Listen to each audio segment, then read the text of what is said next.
आप सभी का दिल की गहराइयों से स्वागत है आज की नई कहानी और मेरे चैनल टॉप आइडियल स्टोरी में। आज की कहानी एक चमार के जीवन की कहानी है, जिसे सुनकर कोई भी इंसान सत्य के मार्ग पर दृढ़ हो सकता है। एक चमार था, वह जूते सीने का काम करता था।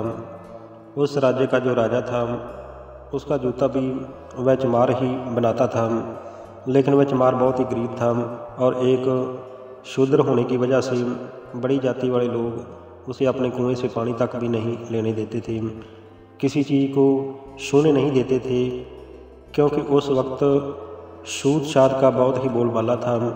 उस चमार ने अपनी झोंपड़ी के पीछे एक पानी का तालाब बना रखा था। जब बारिश पड़ती तो उस तालाब में पानी इकट्ठा हो जाता और उसी पानी को वह पीने के लिए इस्तेमाल करता था। एक दिन की बात है कि वह चमार जब सुबह उठा तो वह सुबह उठकर उस तालाब की तरफ गया। उसने देखा कि तालाब के पानी में एक बहुत ही सुंदर और बहुत बड़ा सा कमल का फूल खिला हुआ है। वह फूल इतना सुंदर था कि देखने वाला उसे देखते रह जाता था। इतना सुंदर कमल का फूल था। वो फूल को देखकर वह चमार हैरान रह गया कि रात तक तो इसका कोई नामो निशान नहीं था, लेकिन रातों रात इतना बड़ा फूल कैसे खिल गया, ये क्या चमत्कार है। फिर उसने अपनी पत्नी को आवाज़ लगाई और वो कहने लगा कि देखो, ये कितना सुंदर और कितना बड़ा कमल का फूल हमारे पानी के तालाब में रातों रात ही खिल गया है। रात को तो इसका नामो निशान नहीं था, लेकिन ये पता नहीं कहाँ से इतना बड़ा फूल इस तालाब में खिल गया है। चमार की पत्नी फूल को देखकर बहुत ही खुश हुई और कहने लगी कि स्वामी जी, ये तो वाकई बहुत ही सुंदर फूल है। अब इसका हम क्या करें, ये 2 या 3 दिन के बाद मुरझा जाएगा और बेकार ही चला जाएगा। चमार कहने लगा कि आखिरकार ये चमत्कार हुआ कैसे। तो उसकी पत्नी कहने लगी कि स्वामी जी, मैंने सुना है कि इस नगर में कल एक महात्मा जी आए हैं। वह महात्मा जी जिधर से गुजरते हैं उन्हीं रास्तों पर पौधों पर फूल आ जाते हैं, और जब वह अपने प्रवचन करते हैं तो जंगल के सारे पशु और पंछी उनके प्रवचन सुनने के लिए उनके पास इकट्ठा होकर बैठ जाते हैं। उनकी वाणी में बहुत ही मधुरता है। तो हो सकता है कि कल रात इस रास्ते से वे महात्मा जी गुजरे हों, इसलिए तालाब में इतना सुंदर फूल खिला है। तो चमार कहने लगा कि चलो ठीक है, जो भगवान की इच्छा, मगर ये इतना सुंदर फूल है, मैं इसे बाज़ार में बेच आता हूँ, क्योंकि कुछ ना कुछ तो इसमें इसके दाम मिल जाएंगे। कोई 4 दिन का रोटी पानी ही चल जाएगा। फिर चमार ने सोचा कि बाज़ार में बेचने की बजाय मैं ये फूल को इस नगर के राजा को बेचता हूँ, क्योंकि राजा इसके ज़्यादा दाम देगा। तो हो सकता है कोई 100 या 50 रुपये मिल जाएं। और अभी ये चमार सोच ही रहा था कि उसने देखा कि उसकी झोंपड़ी की तरफ राजा का स्वर्ण रथ आ रहा है। अभी सूर्य उदय हो रहा था और रथ के ऊपर सुबह सूर्य की पहली किरणें पड़ रही थीं, और स्वर्ण का वह रथ इतना चमक रहा था कि देखते ही देखते उसकी शोभा बढ़ रही थी। चमार बहुत ही हैरान था कि राजा तो इस रास्ते से कभी नहीं गुजरता है, ये माजरा क्या है, मेरी तो समझ से बाहर है। पहले इस फूल का खिलना और अब सुबह सुबह राजा का इस रास्ते पर आना। इतने में राजा भी उसी तालाब के पास आ गया और उस फूल को देखकर कहने लगा कि वाह, क्या सुंदर फूल खिला है, अति सुंदर। राजा ने चमार से कहा कि क्या आप ये फूल को बेचना चाहते हो। तो चमार ने मन ही मन में सोचा कि राजा तो मेरे मन की बात जान गया है। राजा कहने लगा कि मांगो, इसका क्या दाम मांगते हो। तो चमार ने कहा कि महाराज, आपसे दाम क्या मांगना, जो आपकी इच्छा हो सो दे दो। राजा कहने लगा कि नहीं, ये बेमौसमा फूल है, इस मौसम में ये फूल नहीं खिलते हैं, लेकिन आपके तालाब में इतना सुंदर और इतना बड़ा कमल का फूल खिला है, आपको इसकी कीमत तो मुँह मांगी मिल सकती है, मांगो, क्या मांगते हो। तो चमार के मुंह से बात नहीं निकल रही थी। तो तभी पीछे से वजीर का भी रथ आकर रुक गया।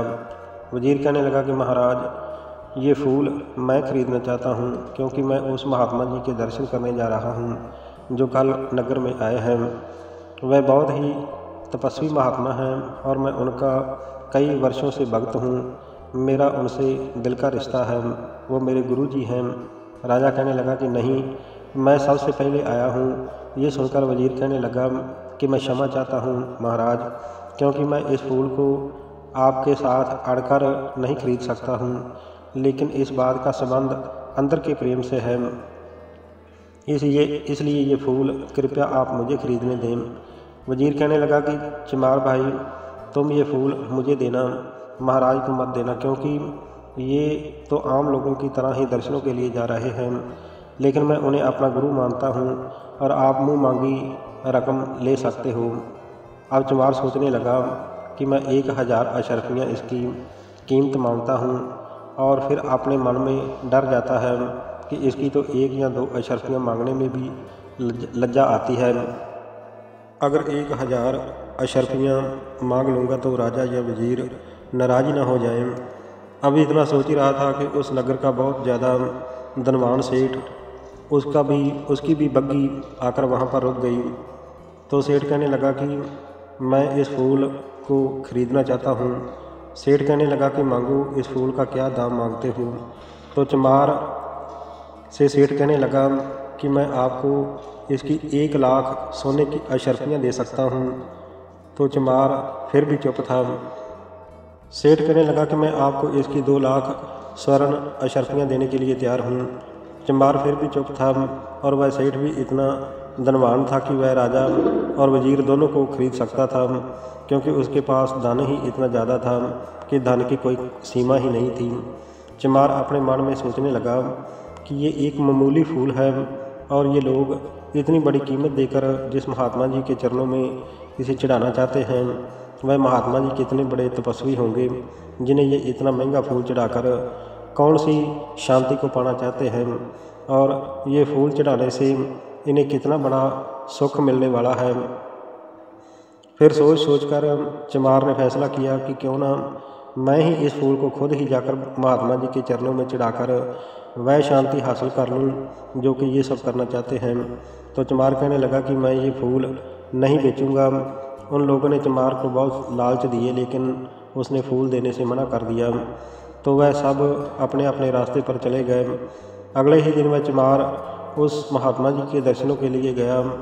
उस महात्मा जी के चरणों में जैसे ही उसने वो फूल चढ़ाया, तो महात्मा जी ये सारी वार्तालाप को अपनी दिव्य दृष्टि से देख चुके थे। वह कहने लगे कि आप एक नेक इंसान हो, और आप दुनिया में सबसे अमीर इंसान हो।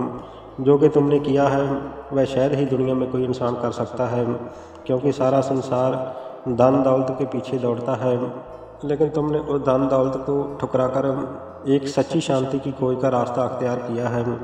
तुम दुनिया में सबसे अमीर हो। महात्मा जी ने उसे बहुत से वर दिए। चमार को अंदर से इतनी शांति प्राप्त हुई जैसे कि अमृत की बरखा हो रही हो। वह धन्य हो गया।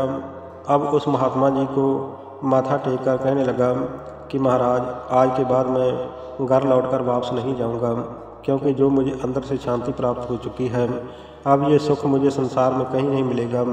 इसलिए मुझे अपना शिष्य बना लीजिए। और वह हमेशा के लिए उस महात्मा जी का शिष्य बन गया, और भक्ति करते करते ही उस परमानंद को प्राप्त हो गया, जहाँ पहुंचकर मनुष्य का जन्म और मरण खत्म हो जाता है। उस परम शांति को प्राप्त हो गया। तो प्यारे दोस्तों, ये कहानी में हमें ये सीख मिलती है कि संसार में पैसे सब कुछ नहीं है। सबसे बड़ी है अंदर की शांति, जो कि इंसान पैसे की कीमत देकर नहीं खरीद सकता है। लेकिन संसार में कोई बिरले ही इंसान इस तरह के हैं जिनको शांति के बारे में ज्ञान होता है, और वे शांति को अपना सब कुछ देकर भी पा लेते हैं। जैसे कि उस गरीब चमार ने शांति को हासिल किया, और अगर वह चाहता तो उस फूल की लाखों अशरफियाँ कीमत ले सकता था, लेकिन उसने ऐसा नहीं किया, क्योंकि उसे सत्य का ज्ञान हो चुका था। तो इसलिए हमें भी हमेशा सत्य के रास्ते पर ही चलना चाहिए, अपने अंदर की शांति की खोज करनी चाहिए, और हमेशा संतोष में रहना चाहिए। यही सबसे बड़ा जीवन का खजाना है।